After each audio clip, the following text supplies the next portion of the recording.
Hello everyone, welcome back to আসফিস kitchen. আজ আপনাদের সঙ্গে শেয়ার করব খুবই সহজ একটি রেসিপি, ডিম দিয়ে টমেটো ভুনা। খুব সহজে হাতের কাছে থাকা উপাদান দিয়ে এই টমেটো সিজনে তৈরি করে নিতে পারেন সুস্বাদু ডিম দিয়ে টমেটো ভুনা। খেতে পারেন গরম গরম ভাত বা পোলাওয়ের সাথে। তাহলে দেরি না করে আসুন ঝটপট দেখে নে এই সহজ রেসিপিটি। আজকের এই স্পেশাল রেসিপি তৈরি করার জন্য প্রথমে ডিম সিদ্ধ করে নিতে হবে। যে কয়েকটি ডিম আপনারা রান্না করতে চান সে কয়টি ডিম 10 থেকে 15 মিনিট সেদ্ধ করার পর ডিমটাকে ঠান্ডা করে নিতে হবে। ঠান্ডা করে ডিমের খোসা ছড়িয়ে নিতে হবে। ডিমের খোসা কিভাবে ছড়াতে হয় অনেকেই জানেন, তবে যারা একদম নতুন রাঁধুনি তাদের জন্য শেয়ার করছি। এভাবে আস্তে আস্তে করে খুব সাবধানে ডিমের খোসাটাকে ছড়িয়ে নিতে হবে।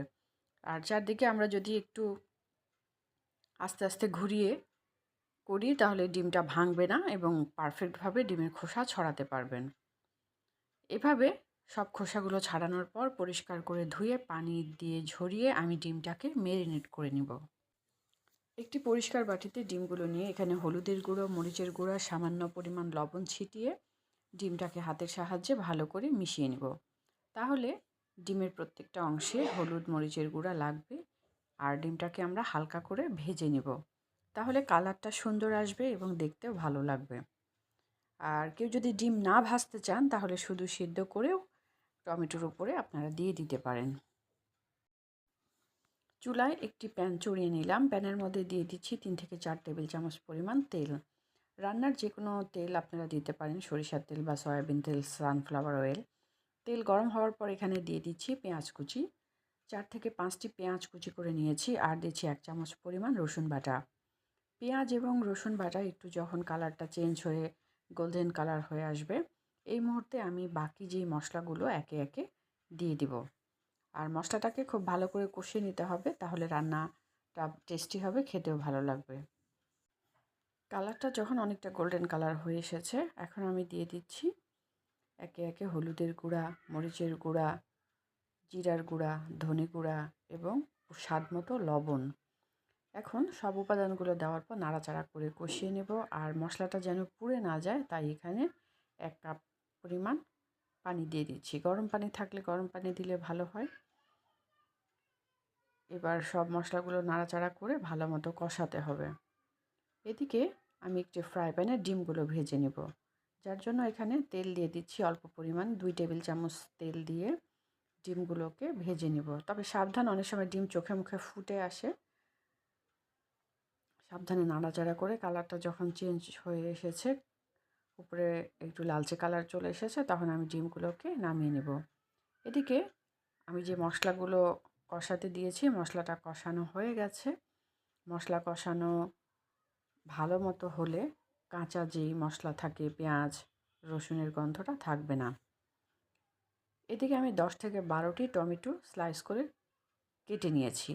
পাকা টমেটো দিতে হবে, পাকা টমেটো দিলে এই রান্নাটা বেশি ভালো হবে। টমেটো আগেই ধুয়ে কেটে পরিষ্কার রেখে এই টমেটোগুলো আমি যে কষানো মশলা আছে এই কষানো মশলার মধ্যে দিয়ে দিব। দিয়ে ভালো করে টমেটোটাকে কষিয়ে নেব। টমেটো দেওয়ার পরে নাড়াচাড়া করে প্রত্যেকটা অংশে যেন মশলা লাগে এইভাবে নাড়াচাড়া করে মিশিয়ে নিতে হবে। তারপর সেদ্ধ হওয়ার জন্য কিছুক্ষণ অপেক্ষা করতে হবে।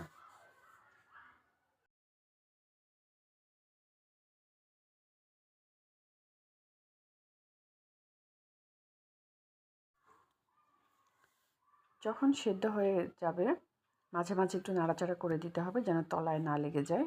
এভাবে নাড়াচাড়া করে যখন মাখা মাখা হয়ে যাবে, সেদ্ধ পারফেক্টলি হবে, এই পর্যায়ে আমি যে ডিমগুলো ভেজে রেখেছিলাম এই ডিমগুলো উপরে দিয়ে দিব।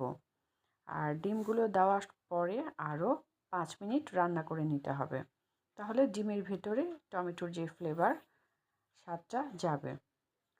আর উপরে ছড়িয়ে দিব ধনেপাতা কুচি, তাহলে দেখতে ভালো লাগবে এবং ধনেপাতার ফ্লেভার ভালো লাগবে।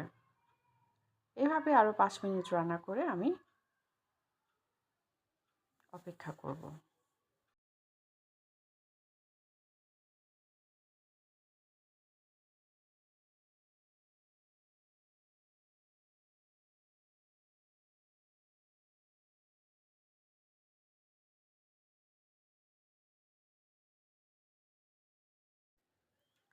নাড়াচাড়া করে রান্না করে পছন্দ মতো একটি ডিশে চুলা থেকে নামিয়ে পরিবেশন করব। খুব সহজেই রেডি হয়ে গেল ঝটপট সুস্বাদু ডিমের কারি। এভাবে টমেটো দিয়ে ডিমের ভুনা বা তরকারি রান্না করে আমরা গরম গরম ভাত বা পোলাওয়ের সাথে খেতে পারি দুপুরে বা রাতে। বাচ্চারাও খুব পছন্দ করবে। আমার ভিডিওটি কেমন হয়েছে কমেন্ট বক্সে জানাবেন, বেশি বেশি লাইক এবং শেয়ার করবেন।